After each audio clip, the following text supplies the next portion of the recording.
Okay, so it's just recently been reported that Deontay Wilder's reason for losing his bout against Tyson Fury was due to the fact of his costume, his little ring attire. Um, he has stated that it was very warm and that it was also it was like carrying around an extra 40 pounds, I guess. I think that might have been a little bit of the reason as to why he might have lost. He did look very fatigued coming into the ring. In fact, a buddy of mine that I was watching the fights with had also commented that he looks tired and super sweaty from wearing that thing. Now, mind you, I don't know how far he had to walk wearing that extra 40 pounds on, but it definitely affected him. He looked very gassed in the first round and the second round. I thought in the first round he was already he already kind of had his mouth open a little bit, which is never a good sign, right? And very, very sweaty coming into that fight. As soon as they were touching gloves at the beginning, he just looked like he had already run a marathon. So it wasn't a good look.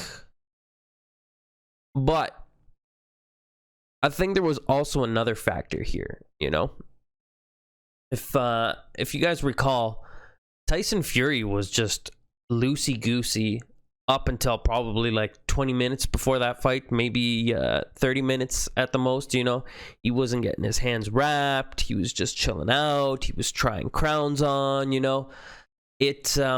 looked very calm and like he was in a good place. Now, as the night was going on, it showed that Wilder was actually like prepped, got his hands wrapped. I think he was prepped and ready to go with 2 more fights still going on. He was loosening up, and there's always a chance that fighters can burn themselves out in the prep up before they even go outside to fight, right? And I think that might have been partially the reason as to also why Wilder was gassed out, maybe just too much warm up, the nerves for whatever reason were there.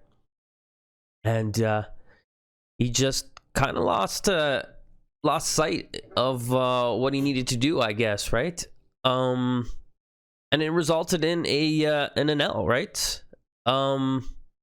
Hopefully he's going to exercise his rematch clause. He's got 30 days to do so. We still haven't heard anything yet if that will happen. If it does happen, I think this fight will take place in July sometime. And, a part of me really, really wants to see a unification of the heavyweight division. So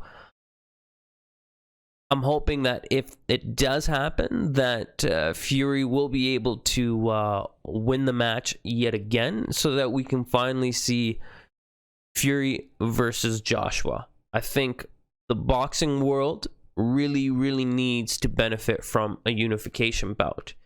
Because that being said, if Wilder Fury 3 happens, and let's say hypothetically Wilder comes out and wins in whatever fashion, most likely a KO, right?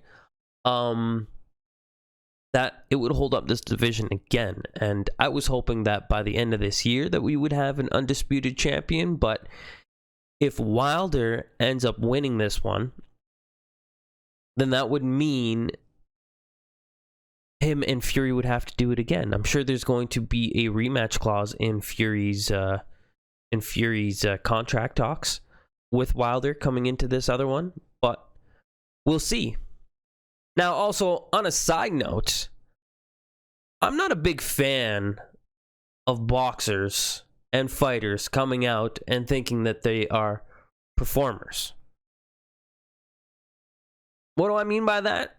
Well, you guys are performers, and your performance is in the ring.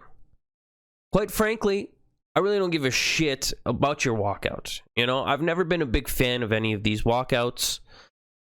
That to me is just for the lame fan. You know what I mean? That gets hyped up, that needs that extra bit of excitement before the fight, I want to be entertained by your skills in the ring. I don't give a shit if you can dance. I don't give a shit if you can sing, you know? Really, the walkout doesn't do nothing for me personally. But for some of y'all, it does, I guess. And I feel that these guys need to put on a performance to be relevant, to be entertaining, so that they can grow their social media for whatever, and try and maximize as many dollars that they're putting into their banks. But that being said, it could backfire, and it did. All right, y'all. Thanks for sitting in and listening. Take care.